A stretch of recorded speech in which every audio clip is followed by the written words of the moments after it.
est-ce que vous êtes né avec cette maladie? Oui, c'est une maladie génétique. Ah, d'accord. Ok. Et avez-vous pu suivre votre scolaire en milieu ordinaire? Oui, j'ai fait les études primaires et secondaires en Italie, le lycée aussi. Et après, j'ai pris 2 bachelors. En Italie aussi, un bachelor en langue et littérature étrangère. Et après, un bachelor en philosophie. Et maintenant, je suis dans un master en philosophie antique, ici. Et apprendre pardon, c'est quoi cette question? L'hébreu. C'est pas important.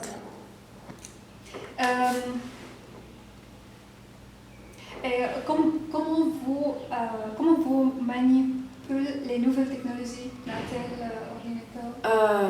Moi, j'utilise que des technologies pour étudier parce que j'arrive pas à lire, comme peut-être j'ai déjà dit.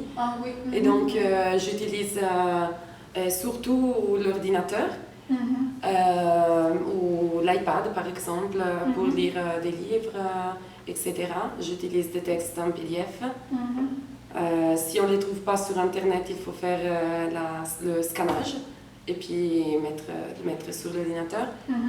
Et car il faut apprendre le grec antique pour mon master, il faut utiliser le braille. Donc il y a une petite ordinateur qui en branche à l'ordinateur et on peut lire l'alphabet grec en braille. Oui, ça c'est très spécifique, c'est la seule manière pour lire le grec. Oui, c'est bien.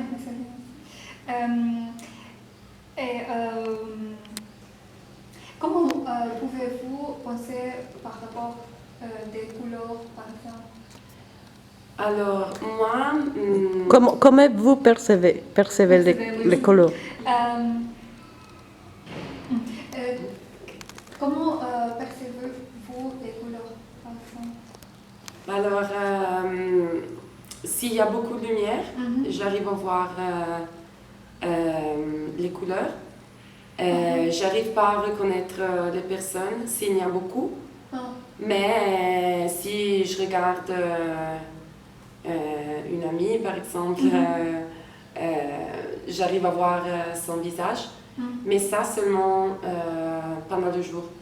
Le soir, ça devient plus difficile parce que je vois que de la lumière, par exemple, dans la route. Et j'arrive pas à percevoir les couleurs. Mais vous arrivez à distinguer la forme ou les couleurs des visages aussi? Oui, mais ça dépend toujours de la lumière. De la lumière. Ouais. Donc vous pouvez savoir s'il a les yeux verts ou noirs ou... Oui. Ah, ok. Ah, ok. Pas toujours, mais parfois. C'est bon, oui. Ah, ok. Avez-vous déjà travaillé au milieu ordinaire? Oui, j'ai fait des petits travaux parce que j'ai toujours étudié et donc c'est très difficile d'étudier et travailler en même temps. Donc j'ai travaillé pendant un été dans un hôtel et j'étais enseignante d'anglais aux enfants comme un mini-club. Et après j'ai travaillé avec les étudiantes du lycée ou de l'école secondaire pour leur aider à faire ces révisions, étudier, etc. Super. Mais c'est magnifique. Oui, c'est vraiment super. Super ça. D'après vous, les possibilités d'emploi sont-ils restreintes pour les personnes ayant une déficience visuelle? Je vais répéter parce que c'est... Pardon. D'après vous, les possibilités d'emploi sont-ils restreintes pour les personnes ayant une déficience visuelle? Déficience visuelle. D'après vous, les possibilités d'emploi sont-ils restreintes pour les personnes ayant une déficience visuelle? Alors... Mais là, je vais la répéter. Déficience visuelle.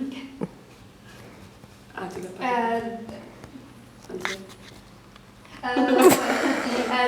D'après vous, les possibilités d'emploi sont-ils pardon. Tu peux laisser On est drôle. Non, non, mais c'est important. Restreinte.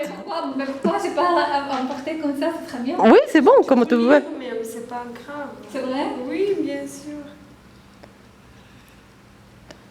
Est-ce que... D'après vous, ouais. désolé. D'après vous, les possibilités d'emploi sont-ils restreintes pour les personnes ayant une déficience visuelle? Oui, je crois que un petit peu, tout à fait. Parce que, par exemple, on ne peut pas arriver à conduire un avion. Ouais. On ne peut pas faire, par exemple, les opérations. Les médecins, oui. les médecins. Oui, mais par contre, pendant les années, les personnes aveugles ont fait que 2 ou 3 types de travail. Par exemple, travailler dans des call centers Oui. ou faire la physiothérapie ou enseigner aux écoles. Mais je crois que une personne, il faut qu'une personne suive ses passions dans les limites possibles. Et puis, si il peut faire le travail qu'elle veut. Moi, par exemple, je voudrais faire un doctorat et puis de la recherche. Donc, je sais que ça, c'est très, très difficile, mais il faut juste essayer. Et puis, si ça va, ok. Si ça va pas, dommage. Non, parfait. Ok. Je suis sûre que vous allez arriver à... Êtes-vous autonome dans vos activités quotidiennes? Oui, je suis autonome. J'ai des difficultés parfois avec, par exemple, lire les dates sur, les dates sur les choses à manger. Ouais. La date d'expiration. La Oui. date d'expiration? Oui, oui. Mais en général, je suis autonome. Il y aura des personnes qui pour vous aider? Oui, il y a des personnes, mais je préfère faire les choses en autonomie. Parce que s'il faut demander à une personne, il faut se mettre d'accord, il faut prendre des rendez-vous et ça prend beaucoup de temps. Oui, donc ça sera Et je pense, donc, plus facile de faire. Oui. Ouais. Mais est-ce que, je pense, je sais qu'à Genève, il y a des associations pour les aveugles.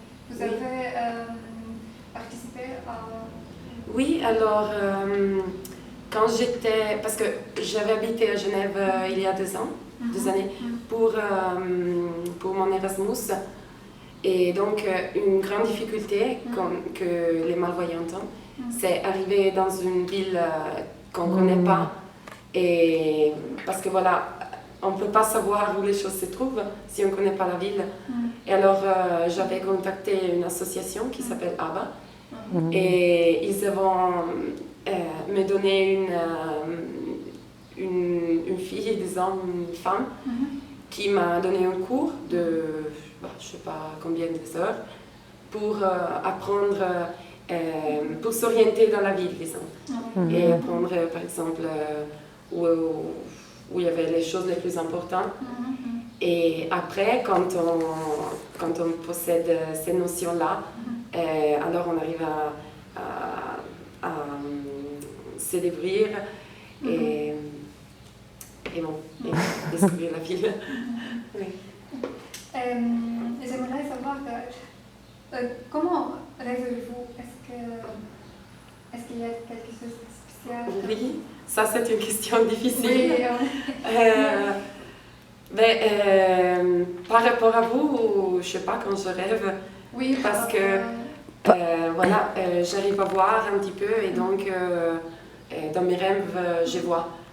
Vous avez dans votre rêve, oui. Oui, mais vous savez que c'est une vision très différente de la vision qu'on a dans la vie quotidienne.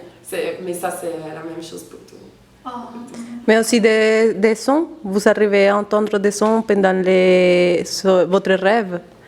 Par exemple, nous, quand nous rêvons, si c'est dit comme ça, Oui. et nous voyons des expériences qu'on a vécues Oui, par rapport avant, ouais. oui. Et on a aussi, je on a... crois que c'est la même chose pour moi aussi. Ouais. Ah, ok. et comment vous endormez-vous? Si c'est Vous- difficile mais pour comprendre l'horaire, par exemple. Oui, l'horaire ou par...